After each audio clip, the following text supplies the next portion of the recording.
네, 다음은 그 다큐 광주 비디오의 감독을 하셨던 이재용 감독님의 토론이 있도록 하겠습니다. 네, 박태홍 기자님 말씀 잘 들었습니다. 사실 올 3월에 기자님 만나서 광주에서 직접 찍으신 사진들을 전시할 때 만나 뵙고 나경택 기자님하고 같이 인터뷰를 했어서 이 상황들에 대해서 기록들을 가지고 이제 영상으로 가지고 있는데요.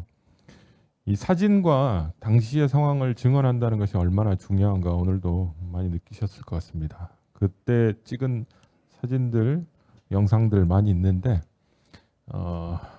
나준영 회장님이 아까도 지적하셨지만 그런 기록물들에 대해서 아직까지도 제대로 분류 작업이나 증언들을 청취하지 않았다라는 것이 저는 놀라웠습니다. 사실 제가 작년에 광주 비디오 사라진 4시간이라는 영화를 만들고 개봉해서 작업을 하는 동안 바로 그 지점에서 놀랐습니다. 40년이 지났는데 그 수많은 언론인들은 왜 자신들이 찍은 사진과 영상에 대해서 제대로 분류하고 조사하지 않았을까라는 것이 놀라웠습니다.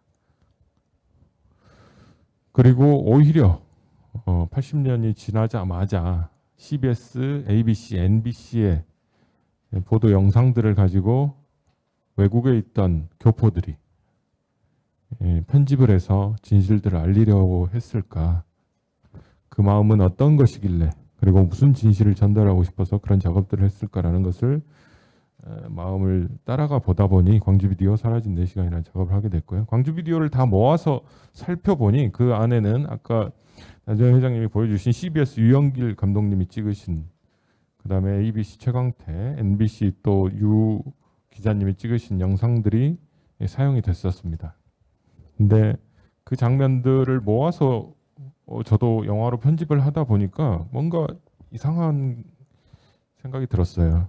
21일 발포에 관한 것들은 하나도 기록인물이 없네 라는 생각이 들어서 그것을 좀 추적해 보기 시작했더니 그렇지 않아도 민주화운동 기록관에서 이미 그 내용들을 추적을 하고 있었습니다. 그리고 2019년 11월에 보안사가 사진첩을 1769장을 추가로 공개할 당시에 또 가서 봤더니 집단 발포에 사라진 4시간 1시부터 5시 사이에는 기록물들이 존재하지 않았습니다. 거기서 의문이 들었던 것은 1권부터 4권까지도 아직 공개하고 있지 않다는 사실입니다. 군에서요. 그래서 거기에 과연 발포에 관한 기록들이 있을까 아직도 의문을 가지고 추적을 하고 있습니다. 그 이후로 계속 추적을 하는 과정에서 일단은 존재했던 언론사 관계자들을 많이 만나려 노력을 했어요. 특파원 리포트 이재희 위원님이 소개해 주신 아까 그 책에서 진술을 하셨던 분들을 다 연락해서 만나려고 했었습니다만 일부 분들은 만나주시지 않고 있고요. 아직도 그 책 이외에 그 책에 기고하지 않은 많은 기자님들이 계십니다만 오늘도 지금 제가 카톡을 주고받고 있는데 아직도 만나려 하지 않는 분들이 계세요. 왜 그런지 궁금합니다. 그래서 그런 것들을 좀 추적하는 작업은 김동춘 교수님이 말씀하셨듯이 ING입니다. 조사가 진행 중이기 때문에 저는 오늘 이 토론 발제문을 굉장히 짧게 썼어요. 조사가 진행되는 것에 내용을 포함할 수가 없기 때문에. 왜냐하면 이게 또 그들의 방어 수단이 될 수 있을 것 같아서. 어찌됐든 그런 와중에도 CBS 유영길 감독님의 촬영물이 전 세계 최초로 공식적으로 보도됐다라는 것이 밝혀진 것이 또 41년 만에 밝혀진 것이 나준영 회장님이 굉장히 애써주신 성과라고 생각을 하는데요. 그런데 제가 한 번 더 찾아봤어요. 그렇다면 18일 그 이전에 광주에 존재했던 또 다른 기자는 없을까? 혹시 18일부터 광주에 들어간 기자는 없을까라고 찾아보다 보니 28년 만의 약속이라는 중앙일보 이창성 기자님이 2008년에 발간한 사진집에 재밌는 기록이 있더라고요. 5월 18일에 이렇게 직접 쓰셨어요.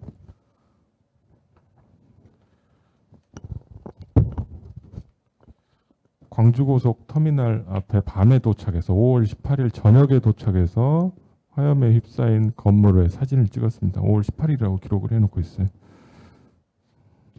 18일에 도착을 하셨다는 것 같은데요.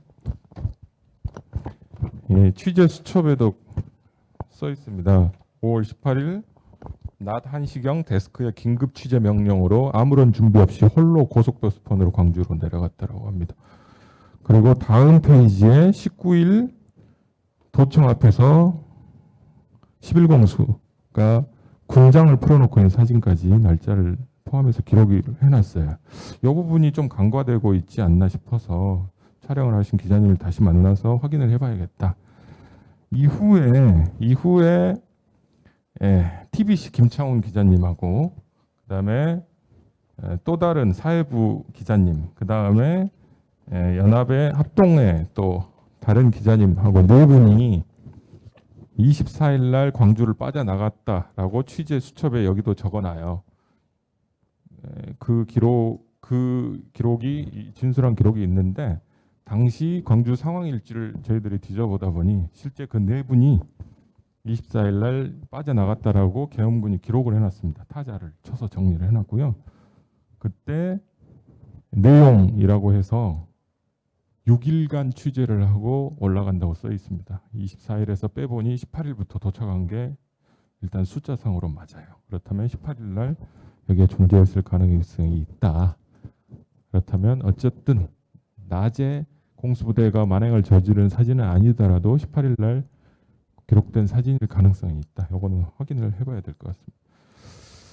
그리고 최근에 제가 또 한 분의 KBS 기자는 아니고 전 편집차장 장두원 선생님을 통화를 했는데요. 이번 금요일 날 만나뵙기로 했어요. 5월 21일 저녁 뉴스에 80분간 아나운서가 멘트를 읽고 자막만 넣고 영상은 없이 광주의 상황을 진실 보도했다가 보안사에 끌려가서 고문을 당했다고 저에게 전화 통화를 통해서 말씀을 하셨고 그 사실을 다시 한번 확인해 주시겠다고 합니다. 2007년 국방부 과거사의 조사에서 진술을 했던 걸로 말씀하셨고요. 거기에서는 그와 관련해서 해직이 되셨다라고 인정받았다라고 보고서에도 나와 있습니다. 그러므로 이분의 말씀이 신빙성이 있어 보이고요. 만약에 그렇다면 5월 20일 저녁 뉴스가 광주에 관한 최초의 보도가 될 수도 있습니다. 그거는 진위를 확인해 봐야 될 것 같습니다. 이렇게 지금 아직도 밝혀져야 할 내용들이 많이 있는 것 같습니다. 또 재밌는 걸 하나 발견했는데요. 얼마 전에 국정홍보처, 그러니까 당시의 문화공보부가 생산한 6개의 뉴스리를 현재 국정홍보처 KTV가 5.18 기념재단에 제공을 했습니다. 거기에는 1980년 7월 1일 날 생산된 해외용 다큐 리벨리온 인 광주시티라는 8분가량의 다큐가 있는데요. 거기에 흑백 필름 동영상이 포함이 되어 있습니다. 그 필름에는 19일 금남로 상황부터 24일, 22일, 23일 도청에서 시민군들이 총기를 모으고 있는 장면까지 포함이 되어 있습니다. 그것들이 1980년 7월 1일 문화공보부를 통해서 방송이 됐다면 어떤 경위로 그 필름들이 들어갔고 그 필름을 찍은 기자들은 누구인지 파악을 해야 합니다. 왜냐하면 광주 비디오에 나온 CBS, ABC, NBC의 필름들은 모두 비디오로 찍은 것이고 칼라입니다. 그런데 그 문화공보부에서 나온 필름은 필름 그대로가 편집이 된 전체가 필름인 롤이고요. 거기에 흑백 필름이 포함이 되어 있습니다. 그 출처, 그것을 촬영한 사람 혹은 촬영을 했을 때 보관하고 그것을 문화공보부 혹은 보안사에 넘겨준 사람을 찾아내야 할 필요가 있을 것 같습니다. 그래서 당시 문화공보부 언론인 검열관들을 조사 진행할 예정이고요. 올 2월에 7공수 33대대 박모 일병이 조사위에서 증언을 한 바가 있는데요. 그분이 80년 5월 22일에 주남마을에 가서 실탄을 배급받고 일기수씩 약 560발 정도라고 합니다. 탄포, 그러니까 클립 20발의 탄환이 들어있는 클립을 끼울 수 있는 탄포를 X자로 하고 허리에도 탄띠를 메고 있는 사진을 보여주셨습니다. 사진을. 주남마을에서 부대 대기 중에 주둔 중에 찍은 사진입니다. 그 사진을 누가 찍었는가를 밝혀야 할 필요가 있습니다. 정운병이 찍었는지 자기들끼리 찍었는지 어찌됐든 군 측에서 스스로 생산한 사진들이 분명히 있다는 증거입니다. 5.18 도청복원 추진위에서 최근에 발견한 자료에 따르면 1980년 5월 27일 전남도청이 다 진압되고 나서 도청 앞 광장에서 여러 군인들이 정비를 하고 있는 과정 중에 중앙일보 이창성 기자가 찍은 사진에 24단 정운병이 카메라를 들고 찍고 있는 장면이 포착이 되어 있는 것이 발견이 됐습니다. 24단에도 정운병이 있습니다. 현재까지 11공수, 7공수, 3공수에 집중해서 조사들을 많이 했는데요. 24단을 전수조사하는 것은 이번 조사에서 아마 처음일 것 같습니다. 이번 달 말이나 다음 달부터 시작이 될 예정인데요. 이 부분도 좀 집중해서 취재를 해야 합니다. 정운병이 존재했고 24단은 20날 저녁부터 청량리를 출발해서 21일 날 새벽에 광주에 도착을 했잖아요. 그 상황들을 다 기록을 했는지도 봐야 합니다. 제가 조사위가 7공수 여단을 실제 근마에 있는 7공수 여단을 들어가서 사진과 문서를 전수조사하는 현장을 제가 따라갔었는데요. 거기서 역사관이라고 공개된 역사관에서 새로운 사진을 한 장 발견을 했습니다. 조사관이. 알려지기로는 7공수는 5월 17일 밤에 근마에서 출발해 새벽에 광주에 도착한 걸로 알려져 있습니다. 군에서 그렇게 발표를 했기 때문에요. 그런데 그날 기록물이라고 벽에 붙여놓은 것은 낮에 연병장에서 출정식을 하고 있었습니다. 베레모를 쓰고 있고 그의 주장하는 사실이 부정이 되는 사진입니다. 이런 것들을 다 근거로 해서 모아봤을 때 아직도 군에서 이 증거 사진과 영상들을 감추고 있을 가능성이 많다고 봅니다.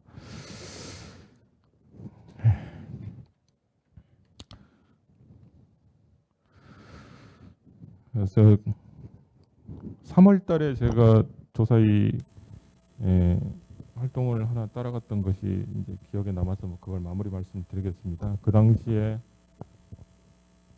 모 김중사, 7공수 모 중사님이 자신이 사격해서 사망했던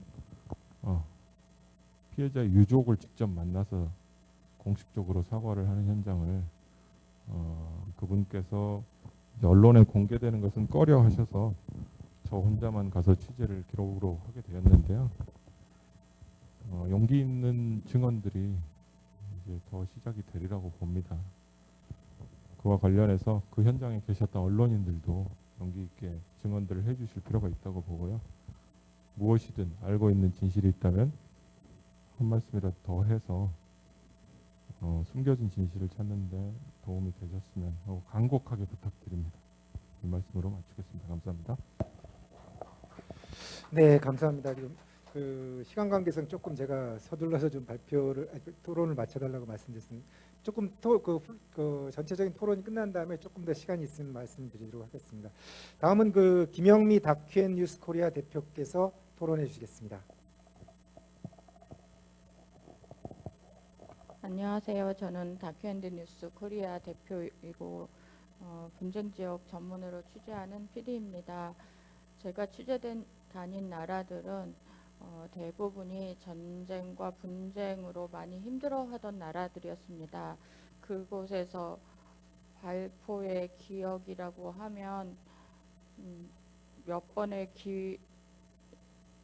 저의 경험이 있는데 사실 저는 지금도 그거를 별로 말하고 싶지가 않고 그때 발표할 때 제가 제대로 촬영한 적이 없었던 것 같아요. 그리고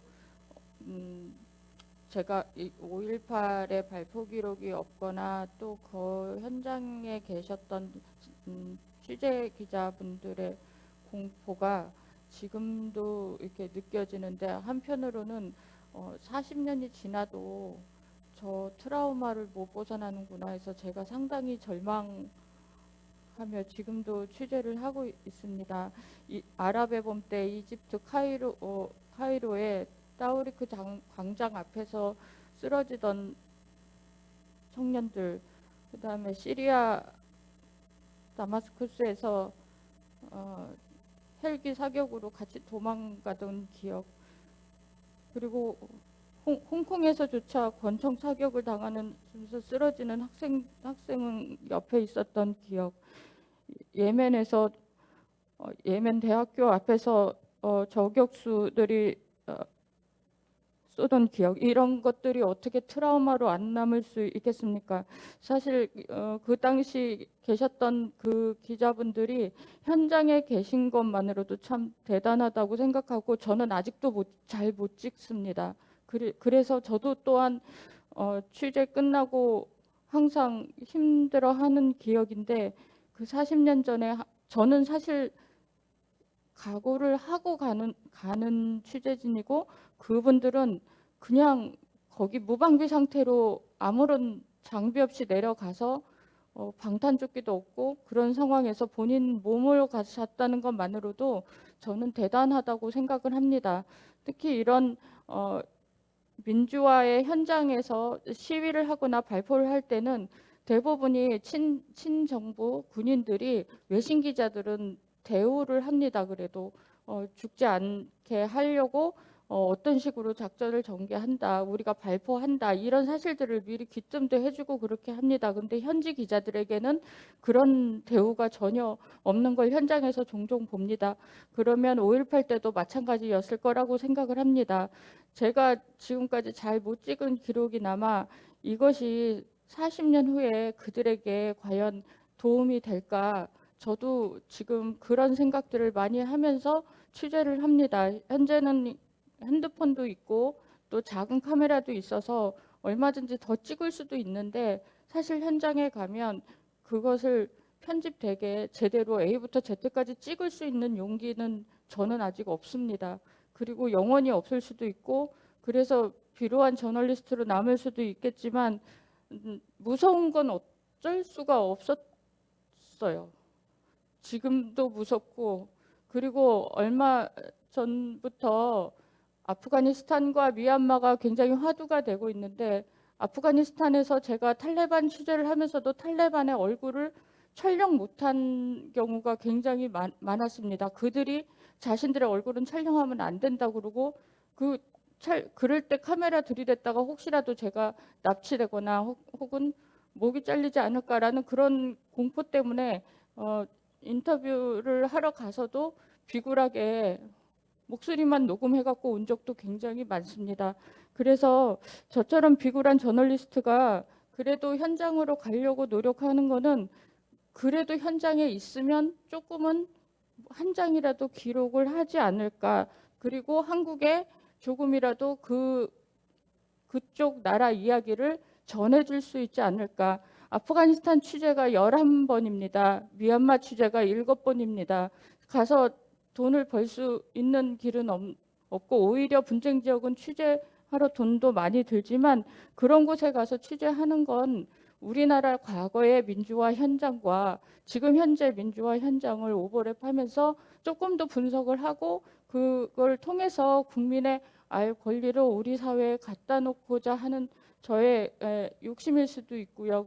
그래도 지금도 취재 가면 너무너무 무섭고, 또 지금 미얀마에 내전이 난 뒤 며칠 전부터 내전이 나서 저희 회사 소속 미얀마 기자들이 다치거나 아니면 위험에 처해 있어서 매일 울면서 전화를 합니다. 자기네들을 좀 꺼내달라고. 그리고 아프가니스탄에서도 저널리스트들이 계속 연락이 옵니다. 탈레반이 죽일 거라고. 그래서 도와달라고 하지만 저는 힘이 없기 때문에 그들을 어떻게 그 현장에서 꺼내 나올 힘이 없는 사람이어서, 훗날을 도모하자, 무조건 목숨만 구하면 내가 가겠다고 그렇게 약속하는 것밖에 저는 할 수가 없었습니다. 미얀마에 있는 사람들이 저에게 많이 물어보는 말은, 한국의 광주 그때 일이 결론이 어떻게 났느냐를 많이 묻습니다. 왜냐하면 자신들의 미래하고 같이 견주어 보려는 것 같았습니다. 그래서 광주는 진압당하고 그다음부터 광주에 대한 얘기를 전혀 하지 못했고 신군부가 광주에 대해서 철저하게 진압을 했었다 당시에.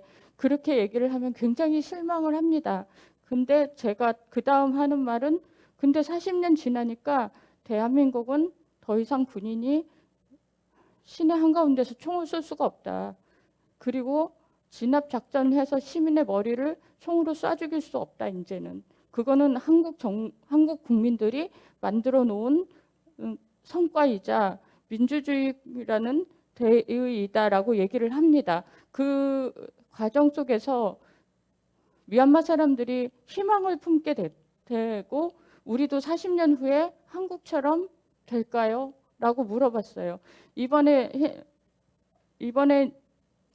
제가 물론 수상은 하지 못했지만 핸즈페터 상에 저희 회사 직원이 그 상에 출품을 했었는데 저한테 물어봤었어요. 그때 당시 저희 직원이 코로나로 오늘 내일 하던 그 순간이었는데 그 열에 들떠서 하는 말이 이거 출품해서 상을 못 타도 이거는 나의 기록으로 남을 수 있냐고. 왜냐하면 본인이 죽을지도 모르니까 그런 말을 했는지 모르겠지만 그래서 제가 상 못 타도 괜찮으니까 이건 한국에 계속 남아 있을 거야. 그리고 우리가 미얀마에서 촬영한 거는 모두 다 미얀마의 기록이다. 그래서 나 또한 저작권을 포기하고 미얀마에 다 돌려줄 거다라는 얘기를 하니까 굉장히 기뻐했었고 다행히 이 친구가 코로나를 극복하고 지금도 양곤에서 취재를 하고 있습니다. 그래서 우리는 광주의 그 기록과 교훈을 다른 나라에 이제 돌려줄 때가 되지 않았나라는 생각을 합니다. 우리가 그때 흘렸던 피를 더 값지게 할 수 있고 그때 가졌던 언론인들의 그 공포, 지금도 우리는 공포에 있는 그 현지에 있는 기자들이 있고 그들의 손을 잡아줄 수 있는 기회가 되었으면 좋겠습니다. 감사합니다. 네, 아주 그 광주의 그 비극적인 사건이 전 세계 곳곳에서는 지금도 여전히 진행형이라는 것을 알 수 있었던 것 같습니다. 그 과정에서 또 그 우리 영상 그 기자들의 노고들이 얼마나 중요한지 살펴봤습니다. 네, 오랜 시간 기다렸습니다. 마지막으로 그 티타임즈 인도네시아 발행인이신 김종호 발행인께서 토론해 주시겠습니다. 예, 제가 악역을 맡게 되었습니다. 마지막 토론자로 그래서 많이 지루하실 텐데 제가 그 좀 이질적인 사람입니다. 일단 재외국민이고요. 그리고 이제 해외 교포죠. 그리고 지금 인도네시아에 있고 또 저는 저널리스트가 아닙니다. 근데 이제 제가 이제 인도네시아 이야기를 좀 해달라고 해서 좀 왔는데 오늘 주제와 이제 얼마나 연결이 될지 모르겠습니다. 딱 10분에 끊도록 하겠습니다. 예. 그 제가 말씀드리기 전에 일단 우리가 그 인도네시아 우리가 이제 1980년 5.18 광주가 있다면 인도네시아에는 메이 98이라는 게 있습니다. 그러니까 1998년 5월이죠. 그때 한국에서는 이제 그 박정희 18년 독재가 끝나고 그 다음에 이제 그 사망을 하고 나서 그 다음에 이제 광주에 있었다면 인도네시아에서는 1997년 IMF 위기가 있고 그다음에 1998년에 당시 이제 31년째 집권하고 있던 수하르토 대통령이 그 IMF로 인한 이제 경제 폭망 이런 거에 대한 책임을 물어서 대규모 시위가 발생합니다. 그때가 딱 5월이었어요. 5월 12일 날 이제 5월 초부터 발생을 하는데 그때 5월 12일 날 그 우리는 이제 남쪽에 있는 빛고울 광주지만 인도네시아는 수도 자카르타 한복판에서 그 대규모 대학생 시위가 있는데 거기에 대한 발포가 이루어집니다. 그래서 우리로 치면 신촌 로타리에서 그 연대 서강대 이대 학생들이 데모를 하는데 거기다 대놓고 쏜 거예요. 수십 명의 학생들이 사망하는 일이 벌어졌습니다. 그리고 나서 한 열흘 정도 있다가 대통령이 하야를 해요. 그러면서 이제 민선 정부가 들어서죠. 그런 측면에서 보면은 인도네시아 현대사에서 상당히 중요한 일이겠죠. 이 사건이. 그래서 그것이 우리는 이제 1980년 광주 한 40년 정도 된 일이라면 그건 98년에 있었기 때문에 한 20년 정도의 시차를 두고 있는 일입니다. 그래서 그 일이 인도네시아 사람들에게 어떤 영향을 미치고 있는지를 설명을 드리기 위해서 제가 두 명의 유튜버 케이스를 좀 저기 소개를 하려고 해요. 그래서 그거 끝나면은 이제 간단히 소개를 마치고 제가 마무리해야 되니까 한국의 이제 영상 기자분들한테 약간의 이제 몇 가지 제안, 그런 거를 하는 걸로 간단히 마치겠습니다. 그 한솔이라는 유튜버가 있어요. 이게 저 인도네시아에서 학교를 다닌 한국 친구인데 그 이제 토종 한국인입니다. 지금 이제 한국에 있으면서 유튜브 방송을 해요. 근데 이제 인도네시아가 능통하기 때문에 한국 관련된 이제 여러 가지 문화나 뭐 소식 같은 거 하는데 7월달에 인도네시아 말로 아빠양 떨어져디 디 광주 뭐 이런 게 있어요. 그러니까 광주에서 무슨 일이 있었는가 하는 주제로 해서 영상을 한 10분짜리 올렸는데 이게 그냥 무슨 자료 화면이 들어간 것도 아니고 이제 광주 이야기를 쭉 합니다. 광주 이야기를 쭉 하면서 여러 가지 설명을 해요. 자, 여기에서 한번 추측을 해보시죠. 이게 뷰가 몇 뷰가 나왔을까요? 이게 자, 그 광주랑 연결된 때가 아니잖아요. 7월 달이니까. 그리고 그냥 뭐 이렇게 자료 화면이 있는 것들이 얘기를 하는데 뷰가 몇 뷰가 나왔을까? 76만 뷰가 나왔어요. 광주 이야기를 하는데 이상하죠, 그죠? 대부분 그 인도네시아 청년층들이 보는 비디오거든요. 아니 유튜브 채널이거든요. 자, 여기 댓글이 몇 개 달렸을까요? 인도네시아어로 280개 아닙니다. 2,800개가 달렸어요. 광주에 관련돼서 상당히 인상적이었습니다. 제 입장에서는. 왜 이렇게 인도네시아에 있는 청년들이 이렇게 광주 이야기를 그냥 쭉 했는데 왜 이렇게 관심을 보이고 이렇게 했을까? 거기에 보면 코멘트 중에 되게 재미있는 거 많았어요. 재미있는 거 많았는데 한 두세 개 정도 간단하게 소개해 드릴게요. 어떤 분위기인지 한번 보시라는 거죠. 광주 민주화 운동에 대해 설명하는 영상을 보고 그 유튜브 영상 말입니다. 택시 운전사, 변호인 1987까지 영화를 다 찾아서 봤다. 한국은 선진국이고 인도네시아는 개도국이라 경제적으로는 격차가 크지만 같은 역사적 경험이 있는 것을 알고 동질감을 느낀다. 이런 것도 있고요.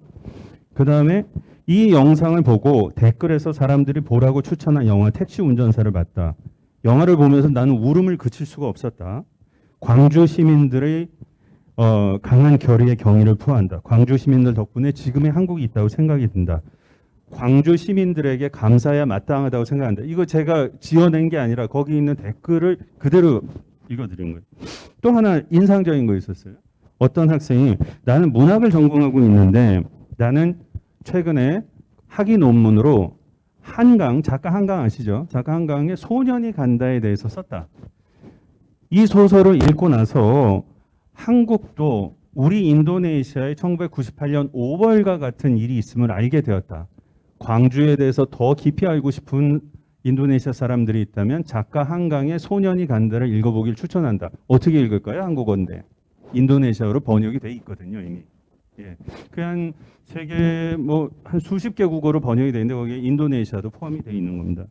그래서 자, 이제 요거 말고 또 하나 다른 유튜버도 또 재밌는 게 있어요.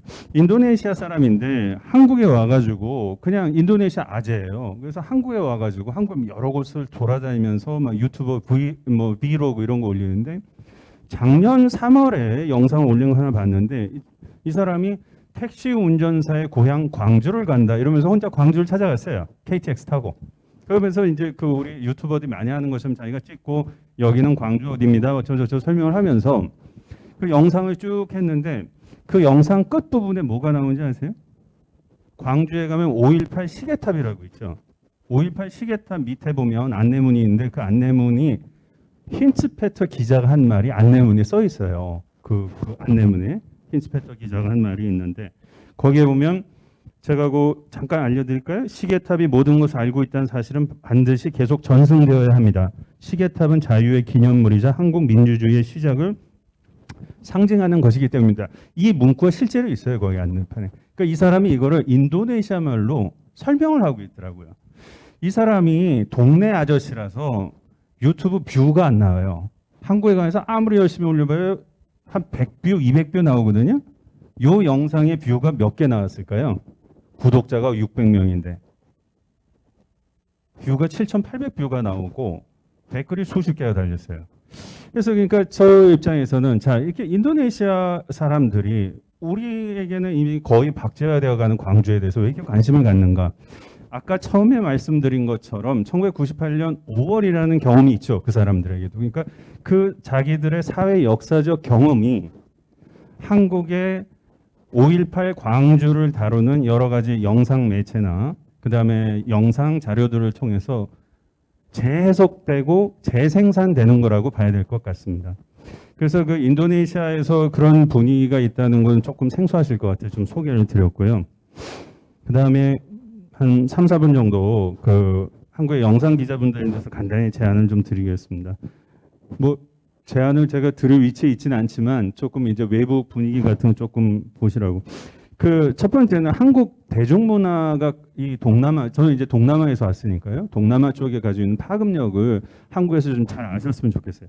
그 2013년에 여기 이제 연배가 좀 있으신 분들은 잘 모르시겠지만 그 아이돌 그룹 스피드라는 그룹이 있는데 거기서 슬픈 약속이라는 뮤직 비디오를 만들었어요. 이 2013년입니다. 이게 좀 재밌어요. 제가 오기 전에 저도 이런 걸 잘 모르기 때문에 한번 봤는데 가서 막 이렇게 광주가 배경이에요. 막 이제 교련복 입은 고등학생이 막 가서 공수부대한테 두들겨 맞고 이제 그 옛날 이제 여고생 교복 입은 여학생하고 연애하고 뭐 이제 이런 건데 광주의 모티브가 잘 안 오, 아니 모티브는 썼지만 잘 안 오죠. 근데 끝에 이제 광주에 관해서 설명한 자막만 올라가요. 2013년에 올라온 뮤직비디오인데 인도네시아 청년들이 단 댓글에 보면 이 뮤직비디오 얘기를 많이 해요. 광주에 대해서 알게 되었다. 그 다음에 또 방탄소년단의 마시티라는 거는 이제 되게 유명하죠. 2015년에 방탄소년단이 지금의 인기를 얻기 전에 나왔던 뮤직비디오 노래인데 거기에서 광주 출신의 그 멤버 제이홉이 그 유명한 얘기 있죠. 모두 다 눌러라 062-518. 그 이제 방탄소년단 아미들 사이에서 되게 유명한 거지만 그 이제 062는 광주 지역번호, 518은 광주 5.18을 의미하죠. 그래서 이제 이것을 많이들 해석을 했잖아요. 그래서 이제 이거를 통해서 한국의 현대사에 입문했다는 BTS 아미들이 많죠. 그 다음에 한국 TV 잘 안 보시면 저도 예외가 아닙니다. 잘 모르실 텐데 지난 5월, 6월 사이에 KBS에서 5월의 청춘이라는 드라마 방영을 했죠. 이것 또한 광주가 배경이었습니다. 이런 식의 한국의 대중문화들이 동남아 쪽에서 갖는 파급력 그리고 그것이 어떤 특정 역사적, 사회 역사적 주제를 가졌을 때 갖고 있는 파급력이라는 것은 우리가 생각하는 것 이상이다. 훨씬 더 크다. 이런 걸 좀 아셨으면 하는 바람이 있고요. 그 다음에 동남아시아 쪽에서 우리가 이제 미얀마 사태 이야기도 하고 이제 태국의 민주화 시위도 이야기하고 이제 홍콩 민주화 시위도 이야기하지만 조금 더 이제 들여다보면 어느 나라나 우리의 5.18에 해당되는 저항의 역사들이 있습니다. 자기네들 근현대사에서 그것이 좌절이 된 경우도 있고 현재 진행형인 경우도 있고 이미 완성이 된 경우도 있죠. 그래서 그 사람들이 가지고 있는 사회적 역사적 경험은 한국의 사회 역사적 경험과 맞아 떨어질 때 그것이 갖는 전파력이 있다는 것입니다. 한국 콘텐츠들이. 그것도 한국 영상 기자들께서 좀 기억을 해주셨으면 좋겠고요. 제가 이제 한국에 와서 저희 사람들하고 잠깐 이야기를 할 때 종종 알자지라 방송 있죠. 중동에 그 카타르에 있는 중동의 CNN이라는 알자지라 있지 않습니까? 알자지라 방송의 101 이스트라는 방송 이야기를 제가 종종 예를 들어요. 알자지라가 중동 전문 방송인데 101 이스트는 아시아 태평양 지역을 다루는 그 시사 프로그램이거든요. 이거를 2006년부터 시작을 했는데 지금까지 하고 있고 760몇 개의 지금 콘텐츠를 올렸습니다. 그래서 이런 지속적인 지역을 떠나서의 어떤 지속적인 관심 같은 것이 상당히 어떤 그 다른 세계, 다른 지역에 대한 이해를 넓히려는 그런 노력의 일환이겠죠. 그래서 이제 끝으로 이제 말씀을 드리면은 저는 이제 한국 영상 이제 기자분들께서 하실 일이 참 많다고 생각합니다. 그것은 왜 그러냐 하면은 제가 한국에 와서 5.18을 봤을 때 받는 인상은 이게 꺼져가는 불씨 같은 거예요. 이미 5.18은 이제 제도화됐죠. 제도권이 됐고 이미 진상규명이나 이런 걸 하고 있지만 아까도 이제 어떤 분이 발표하셨지만 이미 이게 역사 전쟁, 이념 전쟁의 차원으로 들어갔고 많이 이게 왜곡되고 이제 그 힘겨운 싸움을 해야 되잖아요. 그런데 한편으로 이렇게 다른 쪽으로 눈을 보게 되면 이런 싸움이 이런 불꽃이 한국에선 거의 꺼져가고 박제화되고 이런 걸 이제 어떻게든 살려야 되겠다는 힘겨운 싸움이 있는데 외부 세계에서는 그것이 들불처럼 번져나가고 있다고 그런 느낌을 저는 좀 받거든요. 이거는 제가 이렇게 비유를 들어도 될까요? 이게 내가 복숭아를 하나 먹고 씨를 툭 던져놓고 잊어버렸는데 어느 날 한 10년 있다 가보니까 그게 큰 복숭아 나무를 자라서 열매를 맺은 것 같은 좀 그런 느낌도 들고요. 그래서 한국 영상 기자들이 지금 생산하는 어떤 영상물들이 저는 어떤 형태로든 좀 재가공이 됐으면 좋겠고요.